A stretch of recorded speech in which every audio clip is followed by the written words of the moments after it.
Guys, look at the sun. I've bought you some sun. I don't know where you are, but I hope your morning is just as amazing as this sun. Make this day count. So in the evening, you can write me, "Wow, Elia, today was an incredible day!"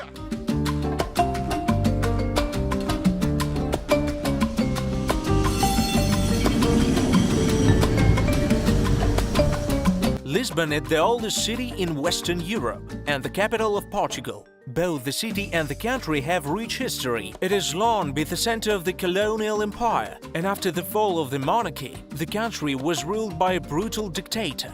Back at the end of the 20th century, Portugal was in the grip of the heroin addiction and HIV. Today, though, it's a safe southern country with incredible architecture. Let's look into its history to see how this great empire turned into a small, peaceful state. I went to Lisbon earlier this year, in January, and I loved it there.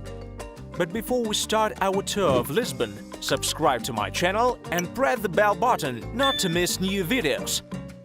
Soon I will do a video about 5 amazing, not very touristy spots in Italy.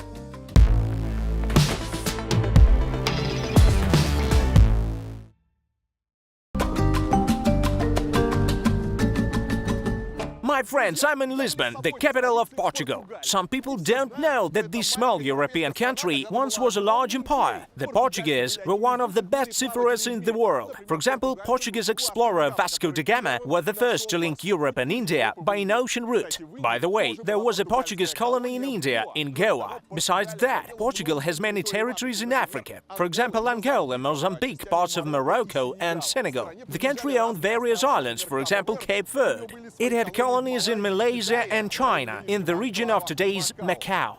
But the most famous Portuguese colony was, of course, Brazil.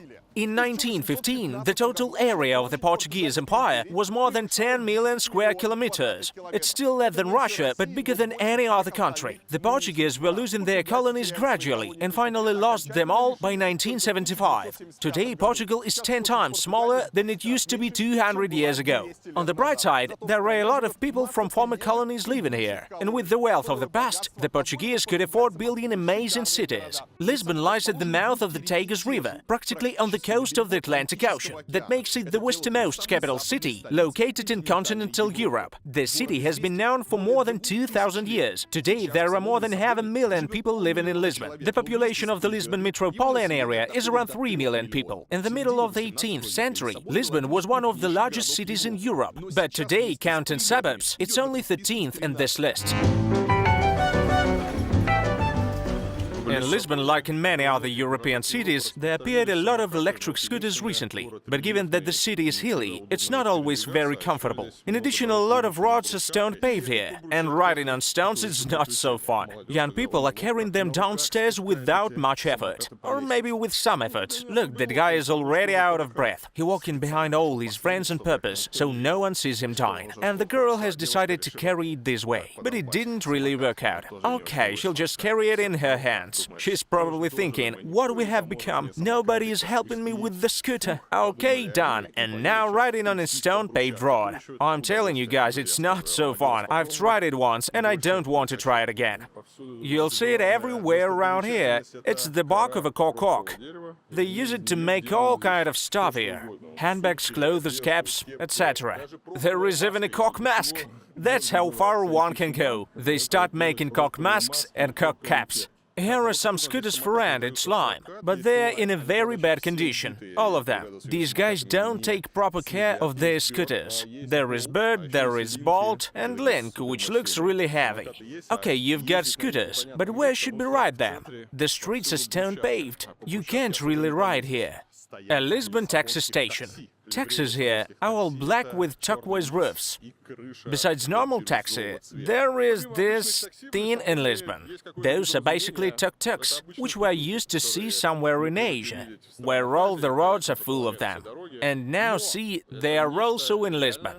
Some are like cabriolets, others are a bit bigger. So, these funny cars are a local feature here. I haven't seen tuk-tuks in any other European capitals. So, this is definitely a Portuguese thing. And they actually call them tuk-tuks. if you're walking around Lisbon and get tired of all the hills and steep slopes, then you can continue your tour on a funicular or on a lift. They appeared in Lisbon in the 19th century. Can you imagine? The local authorities already cared about people's convenience back then. Right now, I want to take a ride on the old Santa Justa lift, which links the Baixa area with the Chado district. This lift has been working since 1902 and is considered a national monument in Portugal. But because of flows of tourists, Santa Justa has stopped serving its main purpose. From a convenient mode of transportation, it turned into a tourist spot with viewpoints and huge queues. Santa Justa works from 7 a.m. to 11 p.m. and it costs more than €5 to get up, access the viewpoint and get down. It's cheaper to take lifts and funiculars with a single transport card or a multi-trip ticket. And be careful while riding a lift. Tourists are cautioned against pickpockets that are common in these lifts. Besides regular passengers and tourists, there are some petty thieves here as well. So watch out. This is what it looks like. The only problem is that it's currently closed for some works, so we won't be able to have a ride. Here is one of the workers, by the way. Okay, we'll take the stairs then. By the way, if you are enjoying this video, share it on Reddit. This will help my channel to grow. This is, guys, the famous Portuguese stone pavement. A marble one. It was laid here almost 100 years ago, in 1925. These amazing plane trees are quite big now. That's why everything looks a bit crooked. But you know, it still looks beautiful. In the 1970s, it was the first time Democrats came to power in Portugal. The collapse of the colonial empire followed, independence of the former colonies, and a socio-economic crisis, the prerequisites for which had been there for a while. That's exactly when the former empire faced its heroin addiction problem. It started from those coming to Portugal from the former colonies and spread to all the social groups. Together with the addiction problem, the country faced the spread of HIV. Each year it was getting worse. Heroin and hashish from Africa and the Middle East was going to Europe through the Portuguese capital. And so the authorities made a surprising decision. Instead of tougher laws and longer prison sentences, they started altering their policy towards providing the necessary medical assistance to those suffering from addiction. For example, a syringe exchange program was launched here in the 1990s. Then they started actively promoting free-of-charge substitution treatment, when drug users get a substitute substance less strong than the drug they normally consumed. The last significant reform implied decriminalization of possession of all kinds of drugs. Let me remind you that decriminalization doesn't equal legalization. They don't sell hash in pharmacies here, and for production and distribution of heroin, drug dealers go to prison. While possession of drugs is not a criminal, but administrative liability. If one is caught with an amount of drugs exceeding a 10-day supply per person, they are ordered to appear before the commission that consists of psychologists, lawyers, and social workers. They make a decision on your case. For example, you may be fined, or restrict your gun license, or even forbid you to leave the country. Besides, there are dozens of rehab centers in the country, helping drug users to overcome their addiction. There are also various social initiatives that help ex-users with accommodation, job search, and restoration of social links. What is even more interesting is that, according to statistics, the Portuguese approach can be considered effective. According to Transform Drug Policy Foundation, the proportion of the prison population sentenced for drug offenses has fallen from 40% to 15.5% since 2001. HIV prevention has also reached another level. In 2001, there were 1287 new cases of HIV in Portugal, and in 2019, just 16. In the city center, you'll be offered a lot of drugs. Not only marijuana, but all kinds of drugs. These shady guys have everything you may want.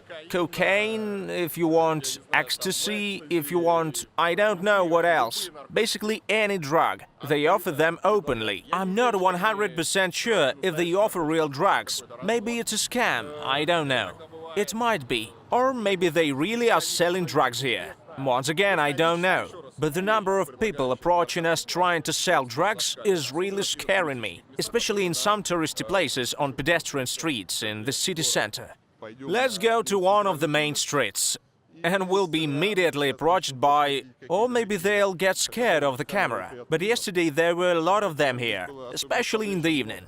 Portugal is actively welcoming migrants. According to official figures, they account for 5% of the country's population, which is around 500,000 people. At the same time, some sources say there might be more illegal migrants in Portugal than legal ones. The biggest immigrant population is the Brazilian one. More than 180,000 people moved to Portugal from the former colony. The top 10 countries of origins of the immigrants in Portugal also include other former colonies, Cape Verde and Angola. The second biggest immigrant population is, surprisingly, the British one. That's because all the British buy a lot of what they consider cheap housing in Portugal and come here for their retirement years. No wonder, weather here is much better than in the UK. Officially, there are almost 500,000 of them already. It's also curious that a lot of Israeli people get Portuguese citizenship. I'm talking about Sephardic Jews. It's a Jewish diaspora from Spain and Portugal that settled in the Iberian Peninsula in the times of the Roman Empire. In the Middle Ages, they were first to convert to Catholicism or leave the country. The immigrants of today are probably descendants of those Sephardic Jews. A rabbi issues a certificate that one's ancestors were exiled and suffered a lot, and the Portuguese government grants you citizenship a simplified way. As I've already mentioned, Portugal was once a great sea empire, but it all changed in one day. I'm now next to the ruins of the Carmel Convent that was built in the 14th century. It's one of the few buildings in Lisbon that was partially preserved after the earthquake on November 1, 1955. There was an All Saints' Day celebration here, like in all other churches of Lisbon. The earthquake started during the service. The vaults of the church couldn't withstand tremors and collapsed on the heads of parishioners. 3 tremors in less than 5 minutes turned Lisbon into ruins. Almost all the buildings folded. Streets got giant cracks. Those who survived rushed to the seashore to be away from the fallen buildings. But in a few minutes later, a huge tsunami washed away a terrified crowd, together with the waterfront and the city center. Historians say November 1, 1755 was the day when the Portuguese Empire ended. 16 Portuguese cities were damaged by the earthquake. More than 100 people died in Lisbon. Out of 20,000 buildings, only 3,000 livable houses were left standing. Restoration of the Portuguese capital and other cities hit the economy hard, creating a big hole in the state budget that couldn't be covered with the wealth of the colonies. Since then, the significance of the Portuguese Empire on the global scale was irreversibly decreasing. I'm now in one of the oldest neighborhoods of Lisbon. It's called Alfama. It was founded by the Arabs, and its name means hot fountains in Arabic, because there used to be hot springs here that gave water for the whole Lisbon. The value of this district is that it wasn't affected by the 1755 earthquake. These narrow streets were preserved, and now tourists come here to see what Lisbon used to be like before the devastating earthquake.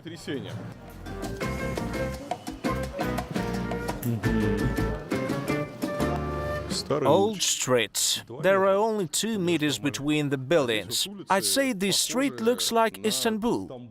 Some clothes hang up to dry. Everything's a little bit worn out. It feels like Istanbul. And here, friends, is a facade decorated with traditional Portuguese style. It's known as azulejos, one of the symbols of Portugal. You'll find it in every souvenir shop here.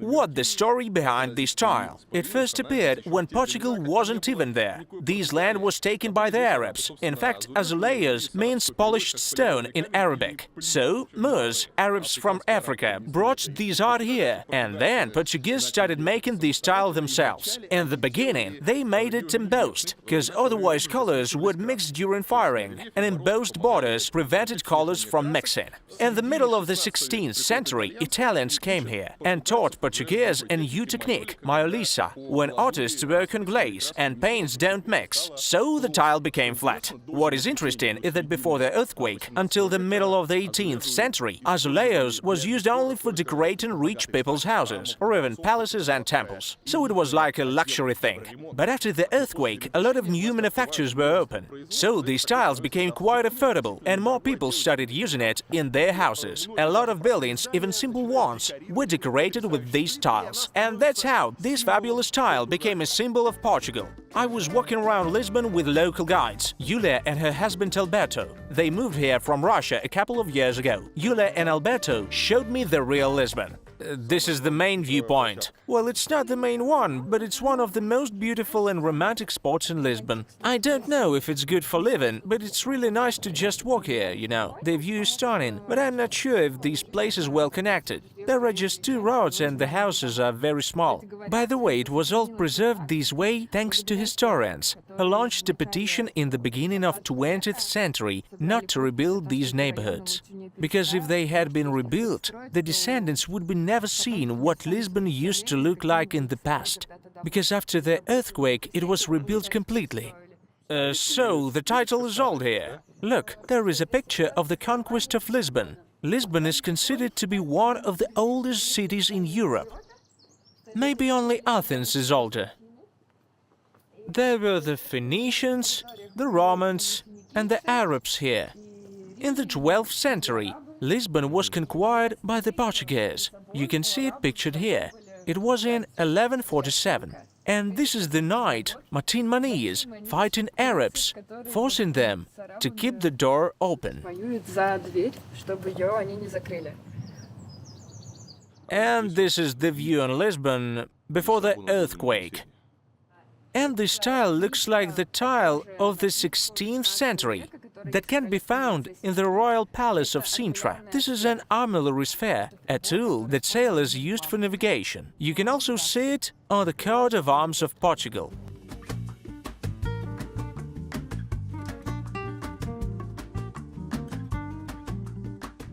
Some houses in Alfama had no electricity and no running water until 1974. This is actually a roadway. Cars can go here. Look at the dog.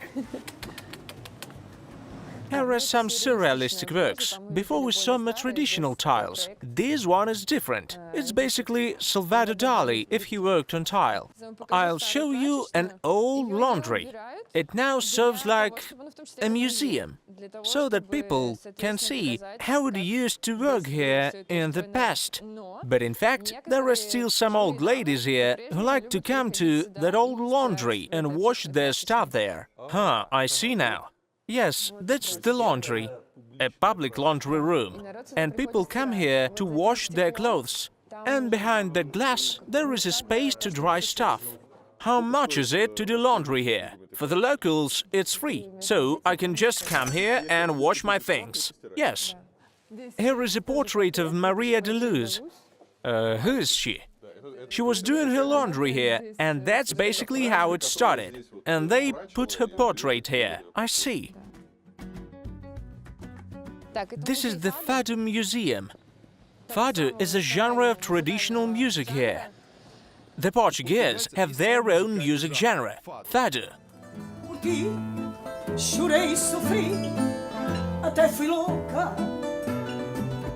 It emerged in Portugal in the 19th century, when a lot of peasants, workers and former slaves started moving the bigger cities. Together they formed a social class of poor people who settled down in the central districts of the capital, turning them into slums. Many new taverns and brothels appeared in the city. Male guests enjoyed listening to traditional songs and watching traditional dances. It was a brothel stage that the first famous fado singer, Maria Severa, performed. She is said to have been a prostitute and a mistress of noble Portuguese count. The nobleman liked her singing and dancing so much that he would always bring her to the spotlight to perform in front of top Portuguese officials. That's how fado style got from slums and brothels to the stages of mansions, palaces and theaters. Portuguese dictator of the 20th century, Antonio de Salazar, used fado as a propaganda tool. After the 1974 revolution, the interest towards fado decreased, as the genre reminded people of the recent dictatorship and authoritarianism. Today's fado singers usually wear long dresses and black shawls around their shoulders. Their songs are often sad, telling about the hardships of their fate. According to some sources, that's where the name fado comes from the Latin word fatum, which means fate. Yes, fado is something you listen at night. This area, Alfama, is particularly famous for fado singers. There are many fado bars here, restaurants where they play fado, here in the Barrio Alto district. And you know, a lot of guidebooks say that in Lisbon they play fado on every street. All this guidebook must have been written in the 1980s, because in the past it was like a leisure activity for the locals. They would gather together after work at some small square and sing. Now it's different. Now fado is music for restaurants. So, fado has turned into a tourist attraction. The narrowest street. Is this even considered a street? Yes, this staircase is a street. There used to be a Jewish quarter over there. I'll show you my favorite part of Alfama now. It's a fountain with a very beautiful building above it. The lower part is an old fountain. You can see some spouts left, where the water was going from. And later on, they built this house on top of it. There is a small hotel located there. It's called the Royal Fountain, like the fountain itself. While walking in the city center, I ran into one of the symbols of Lisbon, a bright yellow tram. The 28th tram is the most popular one. It used to help locals to easily get around the central districts. The number 28 tram is in all the tourist guidebooks. Tourists line up to catch it early in the morning, and there is just no space left for the locals. If you are lucky to get on the tram, watch your bags and pockets, as there are always pickpockets on the most popular lines. So this is the stop. Tram 28 is probably the most famous route in Lisbon. Number 28. It goes through Alfama and many other picture-square places. So guys, if you are ever in Lisbon, just take the tram 28 and enjoy the view. It's only one carriage. And it looks so clumsy. How is it even going? This street is so narrow that some tracks overlap. So, this tram is now waiting for another tram to pass. Let's have a look. Watch here.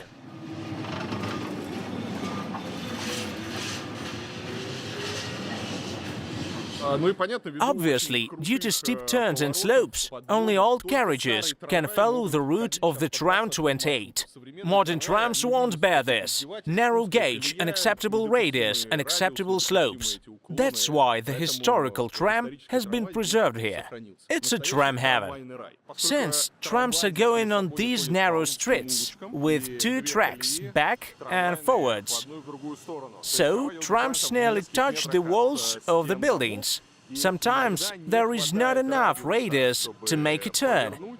That's why the tram has to go on the sidewalk to make a turn. Beautiful, isn't it? By the way, look how the tram tracks go on this stone-paved road.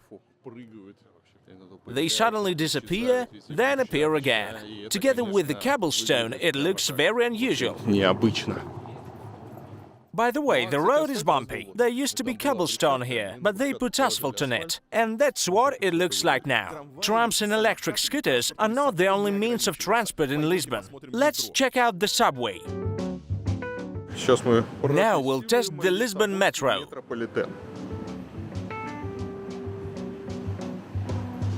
This guy helps everyone to use this machine. Yeah, the machine is not really user-friendly. Okay, 1, 2.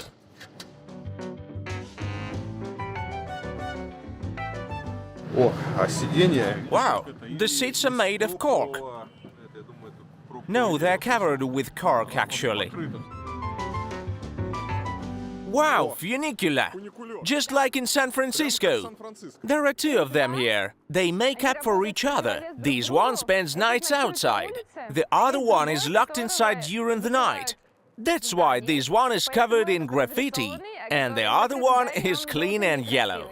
Many locals actually ride this funicular, because the slope here is very steep, so people take funicular to come up when they return from a market or something else. It used to be powered by water, by the way, not by electricity. What was it powered by? By water. It used a water counterweight to climb the hill. Each carriage was equipped with a water tank. When full, it was pulled down. And there is another carriage from the outside. So it was pulled up, like cuckoo clock. However, just a few months after this system was launched, do you see a steep slope over there? The cable broke and the carriage fell down. 16 people died. After that, the funicular was closed, and it stayed closed until it was electrified. There is one more funicular powered by water. It's located in the north of Portugal, next to Braga. In the Bom Jesus Shrine, a water-powered funicular still functions there. It was designed by the same engineer. It was the first funicular in Europe, actually. Yes, the center is nice, but let's also look at other neighborhoods of Lisbon. This is a former industrial area. We're now approaching the Park of Nations, also known as Expo 98. This district was built specifically for the 1998 Lisbon World Exposition. This part will also be rebuilt soon, but the old constructions will not be touched. They'll just integrate them in new projects. This will stay. Yes, it's something that has remained from a factory. But now it's like an art object. Before 1998, there were slaughterhouses here, garbage dumps. For the expo, the area was beautified, and it has become one of the most modern districts in Lisbon. The topic of sustainability has been discussed a lot these years. And there is a cool street artist in Lisbon. His name is Badalo II. We'll look closer at one of his sculptures. He is great at making sculptures from plastic, from garbage. This way he draws attention to the problems of sustainability.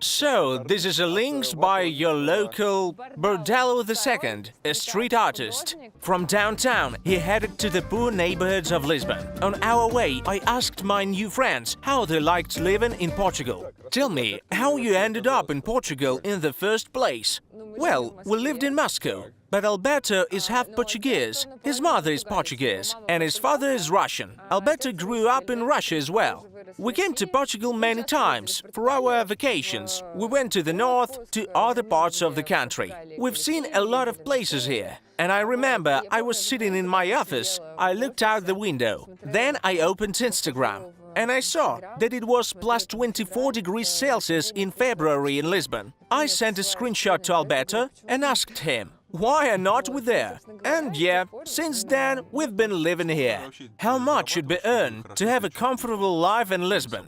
Depends on your family. Starting from 3,000. 3.5 should be fine, if it's not. Grocery prices are not very high, but real estate is very expensive here. In Lisbon, it can be compared to the prices in Paris. But if you go a bit further from the capital, the prices are okay.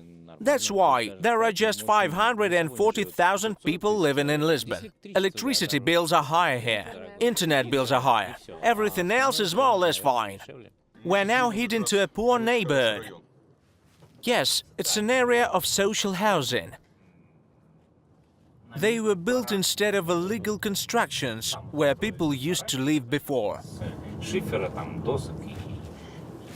So this is the simplest housing. It's cool that even poor neighborhoods, they paved the streets with stones. Yes, you'll see it everywhere in Lisbon. It's like a local feature. Street art is not so cool here, to be honest. Not the most talented artists on earth. There are quite a lot of poor people in Portugal. According to the World Bank, in 2018, more than 17% of the population was below the poverty line. For comparison, Greece, that was on the brink of bankruptcy in 2010, had 17.9% of people living below the poverty line. The share of poor population in today's Portugal is defined by the historical and economical past of the country. For a long time, there was dictatorship here. From 1932 to 1968, Portugal was ruled by António de Oliveira Salazar, who served as prime minister. He came to power around the same time as Hitler and was heavily influenced by fascism and nationalism. Salazar established a dictatorship and remained neutral during the World War II. At the end of his rule, the country was in crisis because of the colonial wars in Africa. In 1968, Salazar's ally Marcelo Caetano replaced him in power. He shared Salazar's new state ideology that got spread in Portugal in the 1930s. On April 15, 1974, he was overthrown during the Carnation Revolution led by the military. No shots were fired during that coup. After the revolution, the military stayed in power for 2 years, but in 1976, election was held, democratic rule was established, and the power was transferred to newly elected politicians. At the end of the 2000s, due to poor public administration and growing debt, Portugal was close to bankruptcy. The country was saved by the financial aid of the European Union. The authorities have since revised their approach to the economy. To tackle the problem of poverty in the country, they also resort to foreign capital. Today, democratic Portugal is developing much better, but it's still lagging behind some other European countries. In terms of GDP per capita, Portugal is now inferior to Lithuania and Estonia, for example. It's at the level of Poland and Hungary. So there is still quite a lot of poverty in Portugal and poor neighborhoods. This is all social housing. Well, yes. What does it mean, social housing? Do people live here for free? Some houses imply that you pay a minimum rent. Some houses are rebuilt. They used to be barracks. And if I'm not mistaken, in some houses, if you have a job, you must pay rent. If you are unemployed, you don't have to pay certain bills. Or sometimes they don't pay anything. And the government actually pays them welfare benefits. Okay, we've seen the poor Lisbon. Now let's look at the rich one. This district has been very trendy recently. It was actually built for the aristocrats. That's why houses here are different from those that we saw in Alfama, where the apartments are tiny. Here all the houses were built to have spacious apartments with high ceilings and large windows. So why it has become so trendy? Because there is a new mall here, which looks very interesting. We're going to there now. It's called Embaixada. Here is a nice old bakery. It is really cool design. Look, it's called Pastelaria São Roque. It has been open since the beginning of 20th century. Despite this fancy interior, it's a very ordinary place. If I recall correctly, an espresso costs 70 cents here. Speaking about the real estate, it's very expensive here. These houses were built either by merchants who made their fortune trading with Brazil, or they were built to be rented to aristocrats. What about this building? It's actually a 19th century mansion, built by a Brazilian. In the 20th century, the rector's office of the University of Lisbon was located here, and then the building was bought and turned into a shopping mall. Let's have a look.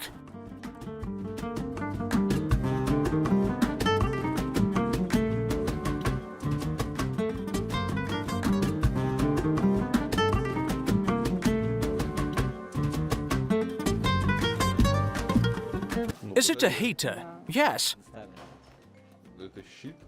It's a metal shield, right? What a luxury! Yeah, it looks cool. Wait, how many levels are there? We were there. And then there is an underground floor, and one more on top. It's locked. It's welded shut, and the button is missing. But the elevator is beautiful. Okay, what is this tree? It's a Bucaco cypress. Bucaco is an arboretum in the central region, next to Coimbra, the former capital of Portugal. So this tree was brought here from there. A special support system was made to hold the branches. It's really nice to walk here in the summer. You can always hide in its shadow. The smell is amazing here too. And this, my friends, is Jardim do Touro, one of the most hidden gardens in Lisbon. Everybody has heard of it, but few people have actually been here, because it's quite hard to find it. It's hidden in the middle of these districts. You have to look for it, take some stairs, but it really is very pretty. There is a nice lawn here, stunning plane trees and cedars, and an amazing view on the downtown of Lisbon. You can also enjoy the view of 17th and 18th centuries mansions. It's a magnificent place, so if you're walking around here, try and find this garden. Cinema São Jorge. It's one of the only historic cinemas in Lisbon that is still functioning. When it was opened in 1950, it was the biggest auditorium in Portugal. It could accommodate 1,800 people. The cinema withstood massively appeared shopping malls and became a venue of festivals. In a particular month, you can get to an Italian, French or Spanish film festival. It also hosts theatrical performances and concerts. You get hungry after walking so much. Fortunately, Portugal doesn't lack original tasty food. Wait, tell about this one. Pastel de nata. What is the name again? Pastel de nata. Pastel de nata? It is a traditional Portuguese delicacy. In fact, it originally comes from Pastel de Belém. It used to be a suburb of Lisbon, now it's part of the city. The name Pastel de Belém means tart from Belém, like New York cheesecake. These tarts were created before in the 18th century by monks, after they were kicked out of their monastery. In the 19th century, all religious orders were abolished in Portugal. Lands were taken away from the church, and monks were kicked out. So, in 1837, they opened a pastry shop in Belém, where they baked these tarts. Then, when at the beginning of the 20th century, the owner of the shop changed, and that new owner patented the name Pastel de Belém, so nobody else can produce tarts under this name. But as they became more popular, people started making pasta de nata. It looks exactly the same, but the recipe is different, allegedly, because the original recipe of the Pastel de Belém is kept in secret and passed on from generation to generation, as always. I also had a chance to speak with the owner of a local coffee shop. He told me about the Portuguese coffee culture. Portugal is a country of coffee. It's the third generation of Portuguese who is drinking a lot of coffee. An average senior can drink up to 7 cups of espresso a day. And when a Portuguese person comes to buy packed coffee for home, I ask them, "What kind of coffee would you like? We have one with fruity notes, with chocolate notes." A Portuguese person will reply, "I want coffee with the flavor of coffee." Portugal is like Italy in this sense. And while the whole world has a standard system of beverages, Portugal has its own system. At first, I was a bit confused. When I just opened the coffee shop, a senor came and ordered un café, one coffee. I asked him, "What type of coffee? With milk or without?" He replied, "Un café normal." What do you mean? Normal coffee? All the coffee we sell here is normal. Now I know that café normal means a shot of espresso. There is also this horrible thing called carioca. It's when you use the same coffee twice. You take what is left from the first time you made espresso. Like normally you would just throw it, but if you use it second time, you'll get carioca. And people actually drink it. Why? At first, I thought it was a drink for poor people. But then I had 2 senioras here with Louis Vuitton bags and Chanel clothes ordering this coffee. I made it for free, but I asked them why they were drinking this coffee. They said, "Because we think it contains less caffeine." Now we're passing through the Bairro Alto district. Bairro means neighborhood, Alto means high, and I say as a joke that Bairro Alto is a high neighborhood with low moral values. It shows. For example, what is this? You see, it's closed. I don't know if YouTube will allow me to publish that. Casting talent. Do you want to try it? In fact, this is the area where everybody comes to get drunk, especially in summer. After 8 p.m., everybody's drunk here. They serve really big cocktails. Everything used to stay open until 5 a.m. here. But since it's also a residential area, locals have filed a petition to force bars and clubs to close a bit earlier. Now they work until 3 a.m. You see these hemispheres? When the building was just finished, they were gold-plated. It was a mansion. There is a royal palace in Sintra. When it was built, hemispheres like this once became a feature of the local architecture. You won't see them anywhere else, only here. Now it's a hospital. And that's how you get gas home. Yeah, some houses are not equipped. Wait, where is he bringing these gas bottles? Home. There is no central gas supply in his house. Some houses don't have it. So, in order to use his gas stove, he has to get gas bottles and bring them home. Yes, or even to heat his house. This is just a regular food kiosk, and they also sell these famous tots. It's not just an ordinary kiosk, but it looks pretty ordinary to me. There is a story behind it. Okay, tell us the story, briefly. They used to be called boya, which means a boy or a float. They appeared at the end of the 19th century, and people would gather around them to discuss news and things like this. Since some people couldn't read, others would tell them the news, and then they discussed them. But when more and more anti-Salazar people started gathering by these kiosks, the government shut most of them down. Now they're back again. You'll find one on every square. You can have pastel de nata here, croquettes or empadao, and a drink. Where are we heading now? We're now going to my favorite district that is called Estrela. Guys, I'm in one of the most expensive districts of Lisbon. Locals say that due to high housing prices, there are almost no true Lisbonites left here. They are said to have sold their apartments here and moved to cheaper houses in the suburbs. Instead, there are mostly rich foreigners living here now. The Estrela district is pretty central, 14 minutes walk to the nearest metro station. By the way, the two famous Portuguese trams are passing through Estrela, number 28 and number 25. When I arrived here, this beautiful church immediately took my attention, and nice park nearby. These two spots are viewed as the most ambient ones. All the residents come here for a jog or for an evening walk. By the way, locals say that the park was not always calm and peaceful. Just a couple of years ago, it was full of outcasts and gypsies, so people wouldn't go here in the afternoon.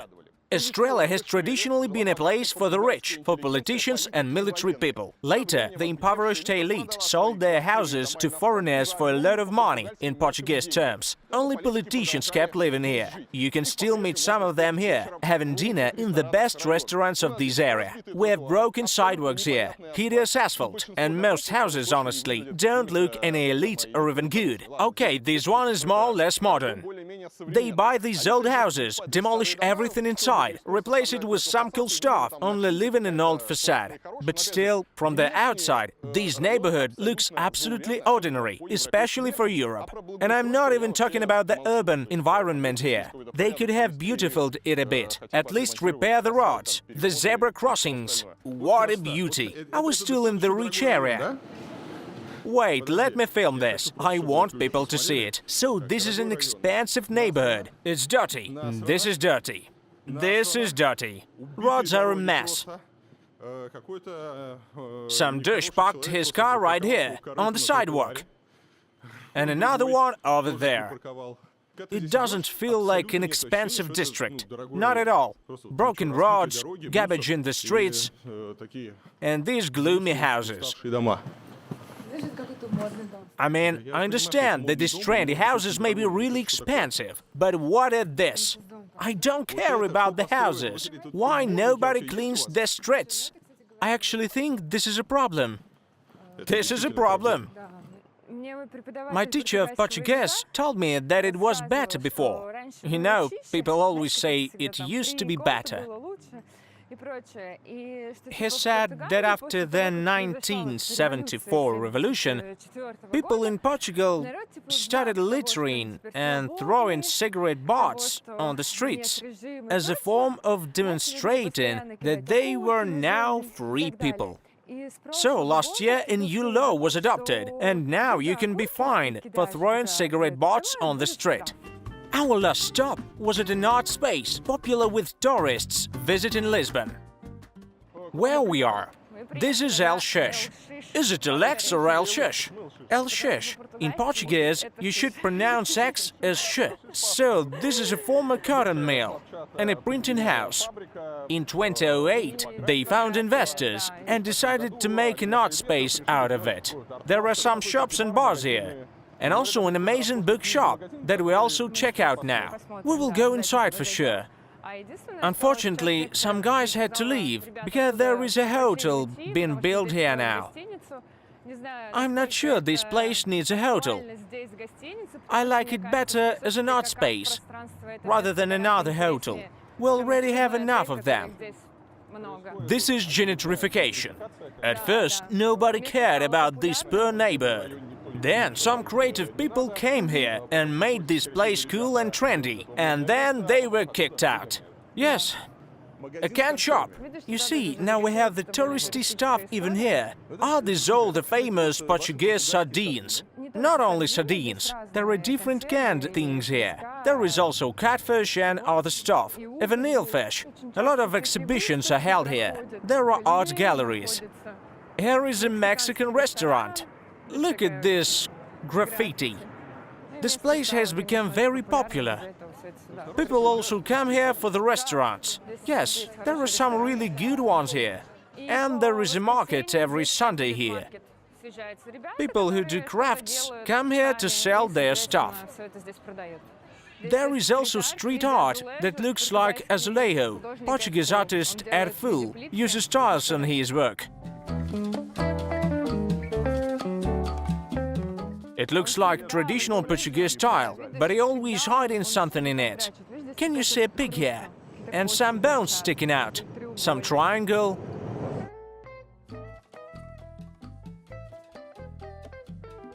There are shops here. For example, there used to be a shop for artists here, where there is a restaurant now. So everything gradually turns into a restaurant. Бар. The creator of these bookshelves used to sit right here. You could talk to him. Maybe he is still here and we can ask him questions. All these machines are from the former factory. Some books here are old. You can take them to read just like this. And downstairs all the books are new. We can actually go even higher. There is also music stuff, vinyl records and other stuff.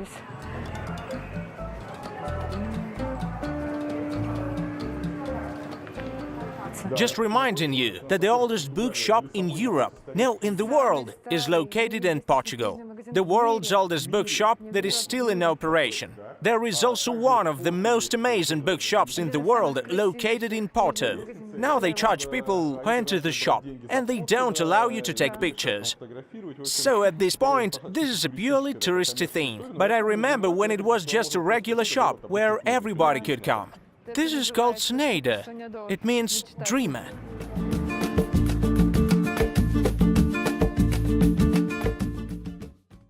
As you see, there are many beautiful historical areas in Lisbon that you can be enjoying for hours. Moreover, it's warm here, it's safe, food is delicious. I hope you like my trip to the capital of Portugal. Maybe you'll even consider moving here, or at least visiting Lisbon as a tourist. Anyway, subscribe to my channel, like this video and share it on Reddit. It helps my channel to grow.